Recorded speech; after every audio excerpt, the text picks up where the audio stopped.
Okay. Before I forget. Yeah, so hey everybody, welcome to Deep Learning for Coders, Part 2. We're in the tail end of Part 2 now, covering Lesson 22, uh, calling this Lesson Karras off of a paper that came out a couple years ago. I guess closer to 3 years now. We're in 2025. Not to And be confused with Karras, the TensorFlow. yes, I think I'm pronouncing it the same way. Hopefully I got that right. But yeah, so this lesson spanned a few workbooks, a few Jupyter notebooks, which I think is kind of par for the course, how we've been proceeding here. So there's a couple of 22 notebooks, and then we delve into 23 a little bit. And so like most of these lessons, we're just building off of what we've done in the past. We're have been dealing with diffusion models, this DDPM and DDIM style of models on the fashion MNIST data set for a while now. And you know, the way we're starting out here is just this recognition that, you know, we tend to train our models in this sequence of discrete steps, like n steps, right? And Jeremy just kind of is talking out loud, like, well, why do we do that? Why do we need these discrete time steps? Maybe it makes sense to actually normalize that, um, right? Instead of these discrete steps, we go between 0 and 1. So we're kind of moving from this discrete process to something that more closely resembles something that's continuous.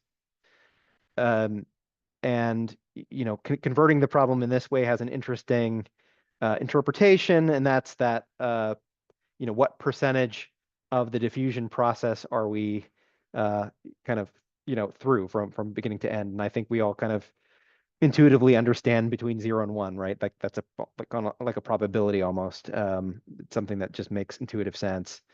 And so I think in this case, a 0 would represent just a clean image, and a 1 would represent something that's all noise. So now we have this time step that's a random float between 0 and 1. And we'll just breeze through some of these notebooks, but that's kind of the high level of where this lesson started. Um, there's also this sampling process. Uh, I think he's taking some functions that we've already reviewed in prior lessons, and one of the key changes he makes here is instead of using a range function for time steps, he's using this lin space, um, a linear space. Clean that up there. Where we're going from, between 0.999 and 0, as opposed to these discrete integer steps. And, long story short, uh, using these normalized time steps, we're seeing maybe slightly better metrics compared to the discrete steps that we were taking before, and that's being measured by this FID metric. And honestly, I probably need to go back to an earlier lesson to know how the FID metric is calculated, because I totally forgot over the last few weeks. Maybe Ron or Torin, you recall or refresh yourself on that, but I didn't. I just recall that lower is better, like a lot of these metrics, right? Like a mean squared error. And one of the points that they brought up was that, Wait, I just hey, want to be clear. I didn't forget how it worked at all. I just never understood it. But it's some kind of comparison of the latent layers of the network yeah, for the real images and the synthetic images, right? Based there's on yeah, and correlations and means or something. That's about all I can remember. there's another metric. There's like a KID metric, a KID Yeah, maybe that's the one that has metric in correlation. addition I to don't the know, but FID. But that's all I could exactly. recall from my Yeah. my break over the last few weeks here. Yeah. Um, Another point that was brought up was just that the 1,000 steps that a lot of researchers use today, it just comes from the original DDPM paper, right? Folks kind of see how someone else does it, they copy it, make some small changes to it. Um, so I think Jeremy here is trying to make a more concerted effort to move away from that idea. I can briefly go into this cosine schedule workbook. Again, this is stuff that was mostly covered in a prior lesson, just with some tweaks, right? Where we have these time steps that are being converted to, a float between 0 and 1. I do think this visual is kind of neat here, where these noisified images are no longer being represented by, those discrete time steps. And so what's happening here is, if you have an image that's closer to 0, it looks like an actual object, right? Like the 0.05 here looks like address. Whereas you have something that's closer to the 1.0, you can see this 0.91 in the top row here. It looks like almost pure noise. So, again, there's a nice intuitive appeal to that. I tried running this model on my GPU, and by the way, by default, this thing was set to a 1. And so I was confused why my GPU wasn't running at first, but I had to convert this to a 0 to get my GPU to recognize that. But this was taking a very long time to run. The fit step here. And I got really lazy and decided not to wait for it. And of course, my GPU gets really hot on my local machine. And once I see it getting to like 88, 89 degrees Celsius, I say I just stop it because I've had problems in the past where I've had Yeah, to that's reformat good. my hard drive. That's a good idea because I've definitely had problems with that in the past myself Yeah, too. yeah. So I did not formally go through this whole process. I didn't make it through one epoch before I said this is going to take way too long. And the CPU was even, much worse. I mean, it was just kind of moving at a snail's pace. Did anyone else attempt running these workbooks? No. No, I did not. Yeah, yeah. I really need to get set up on Paperspace or something like that moving forward because some of these things do take a while. Although this was the only workbook that really seemed to take like an extraordinarily long period of time just to do a single epoch. Yeah, let me just scroll through here real quick if there's anything of note that's interesting. Okay, yeah, so we were getting these FID scores and a score of like a 3, I think was comparable to what we've seen in prior notebooks, maybe slightly below. So that was kind of considered a win. Yeah, and so that's it for this workbook. Again, I don't want to focus on the code. I honestly didn't spend a ton of time trying to understand the ins and outs here. And again, it was a bit of a repeat with some small tweaks to what we've covered in the past. So then we move on to this new idea that Jeremy got pretty excited about, which is that, let's not create a model that predicts uh, the noise given a noisy image and a time t. Instead, let's see if we can actually create a good model that predicts t given a noisy image. And t in this case is that float between 0 and 1. How noisy is it on a scale, 0 to 1? So that's what we're doing here. And it requires some small tweaks to some code that we've already established here, particularly with this noisify function. We keep, there's this term alpha bar t that we talk about, which is a little confusing because later on that turns into sigma in some of these other models. It's the same thing, which represents noise. And so here we're also using a model from a previous lesson, a neural net, and we're really not changing any of the layers except for the last layer. I think we have maybe just a single kind of neuron output because we're dealing with a regression problem, and our loss function is mean squared error. But one thing that Jeremy points out here is that we want to work with the logits as opposed to that the sigmoid function, right, where we're getting stuff between 0 and 1. He was, and we don't really have a great sense of why that is, other than he's saying he got terrible results when he used the sigmoid. So hey, let's just use the logit. when you're using a logit, you're on a scale centered on 0, and you have an infinite range. You can go from between negative infinity, positive infinity. And so that seems to work well here. The key takeaway from Jeremy was that, like, just wouldn't it be simpler if we just removed time altogether? Not passing t each time we're running this model, and it opens up a wider range of possibilities here. Let me go to this workbook and see if there's anything interesting we want to discuss here. Sorry. Let's see here. Still working on the fashion MNIST database. And where are we doing the logit? Yeah, in the noisify function itself, just at the end here, he's like, hey, just apply the logit. It works better. And now when we're looking at the images, we're on a logit scale, right? And of course, we're not getting really huge or really small numbers, but now we are seeing some negatives and some positives.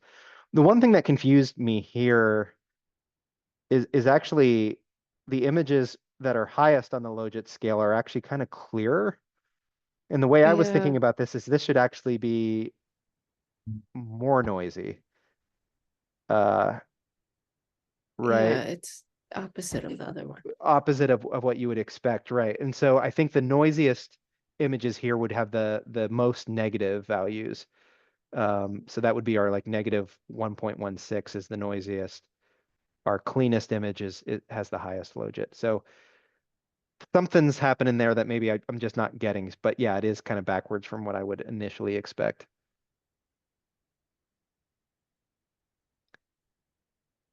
Oh, another point, as we're kind of going about this is like the idea of like, well, what is a good mean squared error?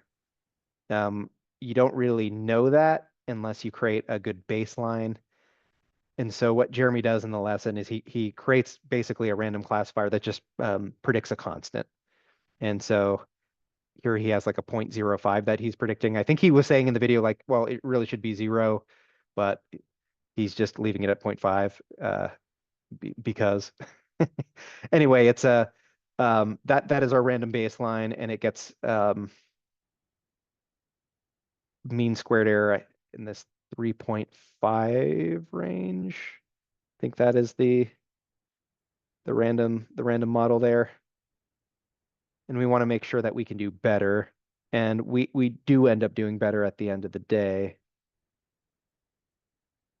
You can see as we train, the loss is much lower than that. But as I was training this, I got this really weird phenomenon where like my training loss was going down and then it spiked way up. And then it kind of got back down to normal again. And I feel like Jeremy has addressed this at a prior lesson, and this is a bad sign, right? But like, check this out. Like on my 6th epoch, it just spiked. So I started off with like a 0.32 loss on my training data, and then it spiked to like 5,000, and then it slowly went back down again to something Wow. better, right? By the time we got to the 20th epoch. And Ron, have you ever seen anything like that? Have you when you played, maybe not with this in particular, but like with some of your models? I have seen that before, and I can't remember what why that happens, but I mean, what's happening is the gradients are getting. No, I've seen that happen with the training, but I see it's really what is the training? It is the training here where that's happening. I think my What? evaluation No, I haven't data, seen that. Why is the evaluation staying low? It's not that low, I guess. it it gets higher as well at that same time period, but Huh. really, yeah, it's the No, training I data guess that I have to go back to say in the just middle of that. I explodes. haven't seen that. Yeah, and I should probably run this again to see if this Yeah. happens again. My guess would be that it wouldn't, and I think the original workbook, right, with the defaults in here didn't have this phenomenon, but I got an unlucky bounce, I think that's what it comes down It to. could be, it could be. Yeah. Let's see. Anything else? Okay, so then we move into this training without time altogether. So the noisify function no longer returns T. The UNet model that we've covered in the past doesn't have a T output. So we just pass a 0. And just one of the comments that Jeremy makes there is that, like, yeah, we could do a full rewrite of the function, but since we're just doing research here, we're just gonna pass this kind of 0 constant. And our findings here, when we do this diffusion training without an explicit T or time, is that we're getting slightly worse results than when we do include T, but that's okay. And maybe in the future, like, we'll see these better as folks do more research, we'll have better models, than what we're seeing today, where T is kind of an explicit item that's passed along. But when we were doing the sampling, this is again one of these weird ad hoc things. He was getting very bad FID scores. And see if I can scroll down to some cases where we're getting these bad FID scores. Here we go, the non-time models. So this is just the training. And it was during the sampling phase where I believe these are the original images.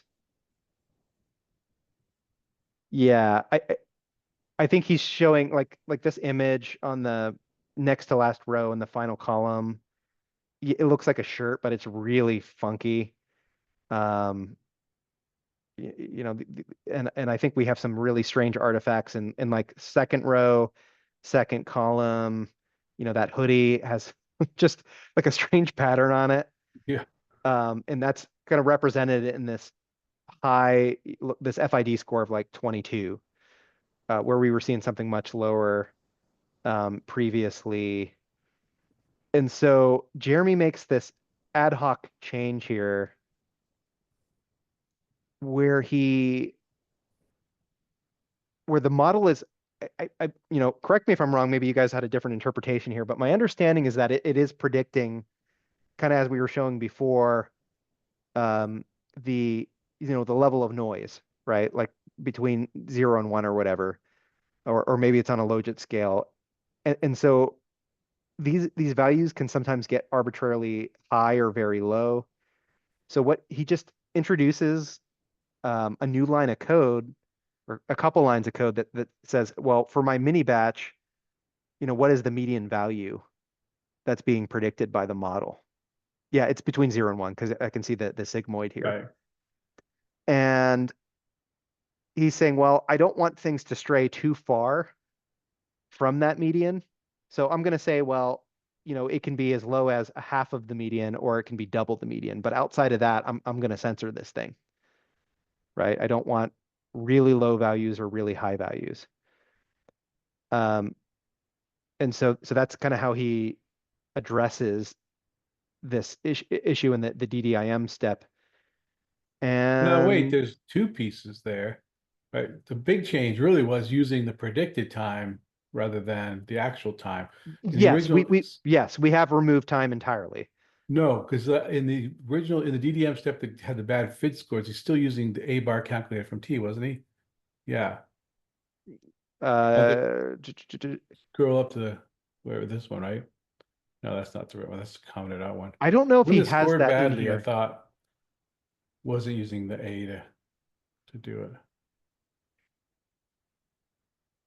Maybe I'm the one that's wrong. Maybe I I misheard. thought he was using the A. He Yeah. just wasn't censoring those values. Okay. And so that's why that we actually were, makes a lot more sense because I was wondering, yeah, like, yeah, getting because you just kind could of, just use T that you can't, because you are stepping through. You're using the time scheduler there. T exists, uh, right? as you schedule through. So you could just use T to calculate A bar instead of having the model figure it out from the image. And I thought that was the big difference, but I wasn't sure why that would make things better. But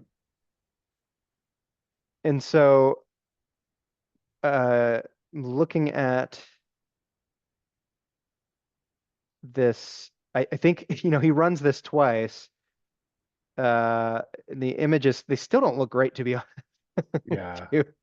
I'm still seeing kind of strange artifacts here. And look at the this dress slash pantsuit, second row final column. It's got like a single leg or one leg that's kind of cut off. But we're getting a better FID score overall. It's like below 5 here. So I'm still seeing, visually some funkiness here. Although it is a little better than what we're seeing in some of these.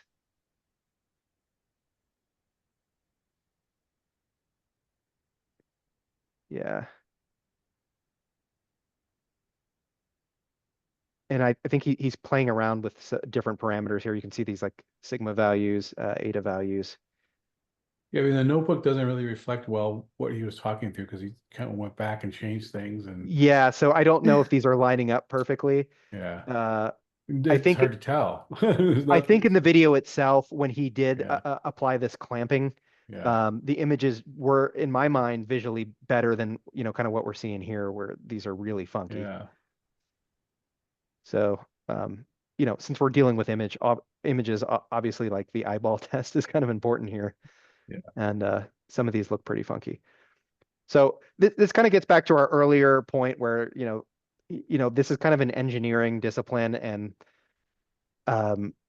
it sounded like Jeremy and maybe some of the others like were kind of kicking the tires around for days or maybe like a week or two before they were getting good results here. Um, and I think they had maybe some intuition from reading other papers why they were kind of clamping things the way they were, but it wasn't like we have this nice formula to inform us or theory, right, of why we're doing this. We're just trying to deal with outliers, and we're dealing with it through censoring.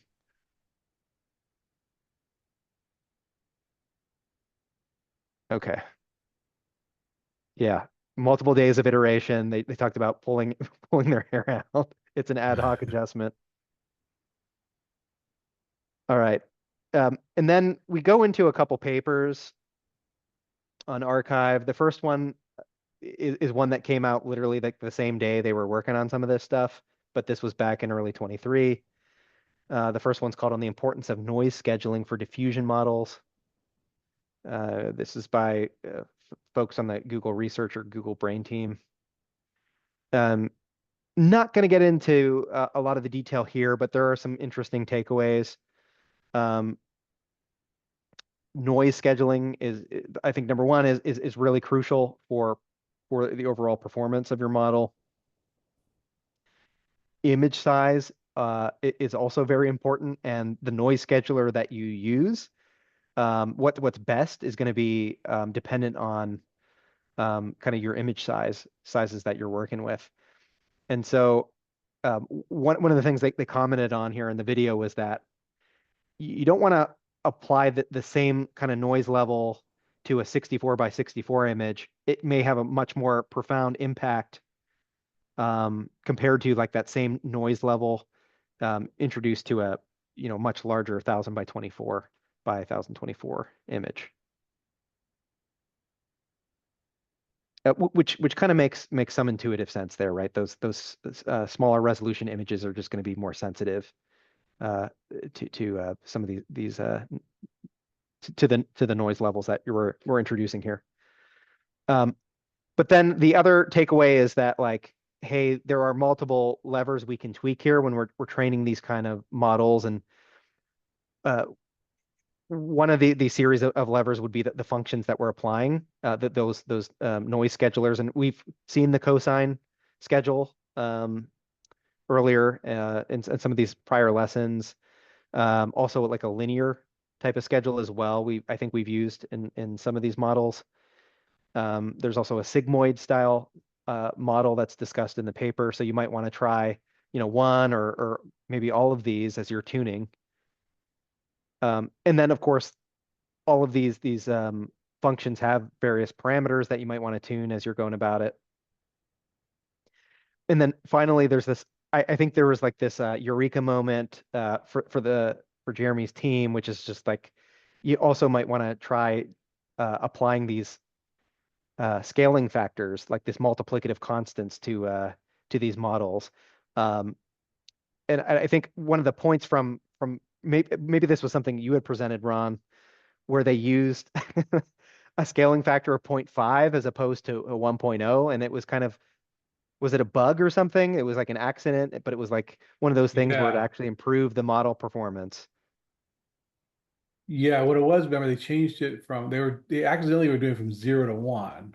And that he said, hey, we shouldn't be doing that. That's wrong. Let's fix it. So it went from -1 to 1 and everything got terrible. So he realized the important thing was being centered, so he changed it to just minus Negative 0.5 to point to to 0.5. 0.5 by subtracting Yes, 0.5. And that was the best, right? But first he that's tried to find out yes. what bug was causing this other bug or whatever. So yeah. Yeah, so I think the idea here is they were just kind of Yeah, happy, that's like, it. hey, we just had some intuition here. We kind of put this fudge factor on there, and actually other researchers are doing this as well. Hooray. Um, Yeah. yeah. Okay. And then we move into the Karras paper, which is kind of the main uh, subject of this lesson. Um, this one is maybe less ad hoc in nature.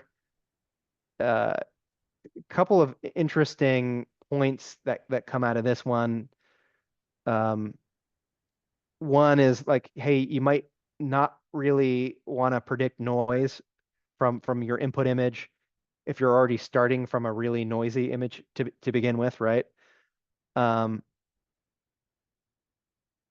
But so you may, depending on the situation, you may want to predict the noise or you may want to predict the image. And what the Karras approach does is it kind of goes in between those two extremes. Uh, yeah, and so the other point was that like if your image is already pretty clean, it's kind of silly to predict an image because you kind of already have it. Um, so the term that Jeremy has used in the past is kind of lerping. Um, it's kind of like a linear interpolation of some sort between the two extremes of predicting the image versus predicting the noise. Um, and really that interpolation that we're talking about affects the target that we're dealing with. And there's a couple of, or few terms rather, that are kind of introduced here. There's this C-skip term, which is really the main term that we're using to interpolate between predicting where our target is somewhere between the image and the noise. And so if the C-skip value is 0, then we'll be predicting the image. If the C-skip value is 1, we'll be predicting noise. And so in reality, typically you're predicting somewhere between 0 and 1. The C-skip values, excuse me, is between 0 and 1. So really our target is somewhere between the image and the noise. Yeah, you folks, I don't know if you watch the video or you can. So just in this diagram, Y would represent the clean image, N is the noise, Y plus N is a noised image. Again, when the skip value is 0, then you just algebraically end up just predicting the image. When it's 1, you end up just predicting the noise. And we have this sigma notation now, which is the same thing as this alpha bar term that we've been describing, and it was kind of used earlier in the lesson, but it's the same thing, and it represents kind of noise overall. I started nerding out when they talked about like kind of the optimal C-skip value, how they're kind of arriving at that is they look at, they take the ratio of the variance of the data itself to the total variance. And the total variance is just the variance of the data plus sigma squared. which is kind of that noise factor that we're introducing there. So if there is a lot of noise overall, then the C-skip value is small. So we're mostly predicting the image. There's hardly any noise at all in the image, then the C-skip value is high. So we're mostly predicting the noise. And I guess other papers do something similar. It's called V-objective. They don't really go into that, but I guess it's a kind of a similar approach here. But anyway, when I saw this formula, it kind of reminded me of stuff I see in my own field. We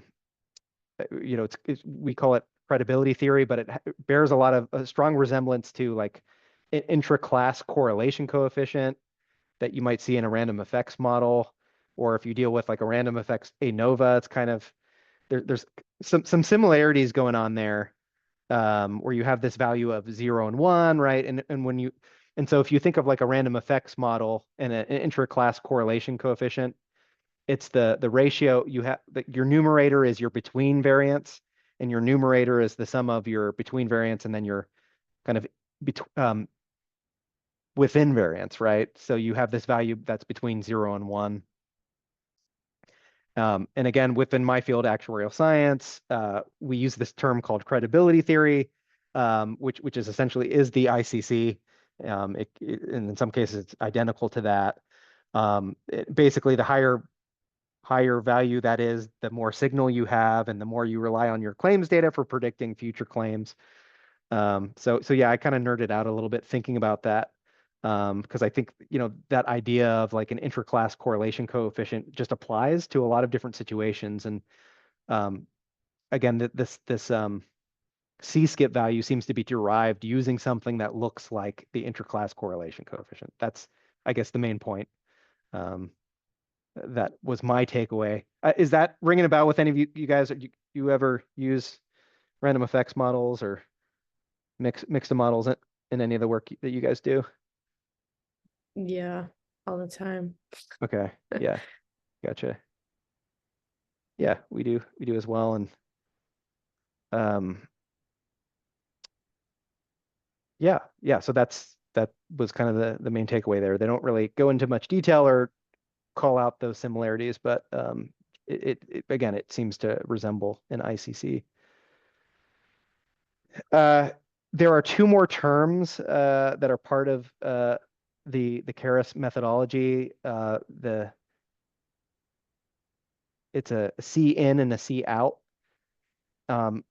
Long story short, there are just additional scaling factors, and the idea with both of them is that they want to achieve inputs that have a unit variance of 1, right?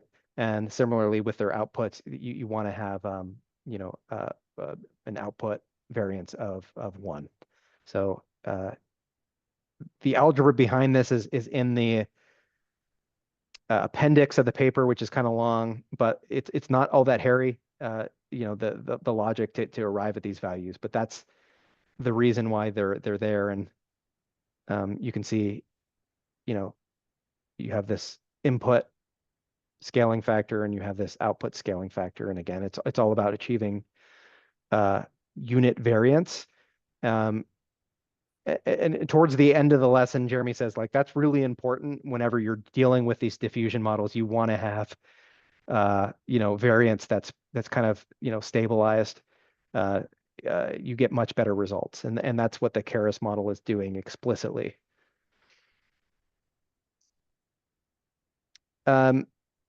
Any questions or comments for folks that you want to call out that you thought was interesting from the Karras paper? Because that was mostly it for me. I do think it's amusing that he said he found there's again another factor 2 error where the bug works better because where he's using the standard deviation of 0.33 instead of 0.66. So I don't know what the answer is to that, but I thought I did, but then I don't know. Yeah, so he doesn't use the optimal, right, noise or whatever Yeah. in the model based on Karras. He uses something else. Whatever, it seemed to work better in his case. I want to get a shirt that says that the bug works better. Yeah. Bug works better. Or something. Yeah. It seems like it should be a meme, that the bug works better. Yeah, and so then the last like 10, 20 minutes, he talks about different schedulers, right? Like we started at the beginning of the lesson with a cosine scheduler, but he details a few of these, the simplest being an Euler scheduler. And this, I think there's like some sort of analogy here with some of the really early lessons in part one of the course, right? Where um, you have um, like a high learning rate, and then you want to, as you move on, you have a smaller learning rate where you're doing fine tuning, and something similar is going on here with an Euler scheduler, where you start with a lot of noise initially as you're training your images, and then as you go through, you want to use a less noise, right? And so this gives you maybe a structured way of doing that. Yeah. And there's also, I could go to the workbook and we could look at it, but it almost looks like gradient descent, right? You're like making these small movements to a denoised image, but you don't go the whole way there with each step. You take a small step in that direction. Could probably open that up and we could look at it real quick, just to give you guys, oops, a yeah, a visual of how that works, right? So you return the image and then you kind of make a move towards the denoised image that you're creating at each step. But then it gets you don't go the whole way there, and this sigma 2 minus sigma 1 over sigma, it really is your mitigating factor there. You're not going the whole way there. And I think Jeremy kind of goes into more detail about how this works, but to me, there is a pretty good analogy with like gradient descent here. In addition to the Euler method, there's this ancestral Euler method, and really the bell and whistle here is that the Euler method is completely deterministic, and the ancestral method introduces a little bit of randomness as you go along. And my understanding is that actually produces better results in general than the pure deterministic Euler. And then there's this other method, the Hoon or Hoyne, I don't recall how you pronounce it, method that's a little bit more complicated, that gets better results than Euler in general. And then at this point, I think my eyes started to glaze over. And there's mention of kind of like, well, today actually what folks use is something else, and it's called XYZ. I don't really remember. LMS. Was it Oh, LMS? that was one of them. You're right. There was another one though. Right. It was at the tail end of the lesson that is kind of like best practice today. And I'm thinking back again, just trying to put an analogy with part one, where we had the basic gradient descent, and then we looked at momentum, RMS prop, and then we ended with atom. And so I think Jeremy was kind of going along similar lines here. It's like, we had the cosine scheduler. If you want an upgrade, it's Euler. You want an upgrade on top of that, it's the Euler with this extra randomness. And then yeah, the LDM or whatever it was called, I think is kind of where folks are landing today. So we, there are just better and better schedulers out there. But the LDM, I think, is probably the atom of the current state of the art for diffusion models. Okay. And that was basically it. So you look at those fit scores, you see how good they are? Yeah, like 5. Oh yeah, it says LMS 20 in that. Yes, right. content. Oh, LMS, not, yeah, right. What is it? What is the fit score? I can't see because you're 5. 5. So that was slightly better than the Hoyne or Hun. so in the video it wasn't 5, it was 1.98 and 1.53 for these things in the video. And so if you look at the notebook, you're like, what's going on? Well, it turns out you find out by going to the beginning of the next video where he starts out, hey, we found a Okay. bug. And guess Oh, what? nice. Guess what the bug is? Scaling, this time in doing the FID score because he didn't rescale the yeah. So That's I forget frustrating. it's in the next video, but somehow he was squashing everything down, so there's a lot low contrast, so everything kind of looks like everything else, so the fit scores are unnaturally low. So what you're seeing is is actually comes from a fix in the next video. Okay. So we have Oh. something to look forward to there. Isn't that bizarre? One of the points that I thought was kind of cool, and I didn't call it out, is that with some of these more advanced schedulers, you kind of get better results in fewer steps. So Yeah, which is great, right? Because that Yeah. means your training time goes down. So it Yes. seems like progress is still being made there. So you're getting more bang for your buck in less time, fewer Yeah. steps. Big fan of fewer steps. Less burning of the GPU. Yes, I have been burning my GPU, so I'm very cautious about that these days. Yeah, my student has this Python's code that he uses on his GPU, and I asked him like, "Oh, should I set it up on mine?" He was like, "No, probably not. If it's just your laptop, you'll burn through and kill your battery or something." I was like, "Okay." Yeah. I just, I wonder, are there any good laptops for even doing this stuff locally? Because there's just not a lot of room, right? Those No. fans really can't cool things off like you can in a desktop, where there's just more space for the air to move, right? Um, yeah, and I always have my laptop on a cooling pad, and when it gets really hot, I put ice packs underneath the cooling pad. Hmm. Because, like I said, 90 Celsius is kind of the magic number for me when my computer starts dying. All right, should we do the end thing? We at the end. Oh yeah, let's do the end.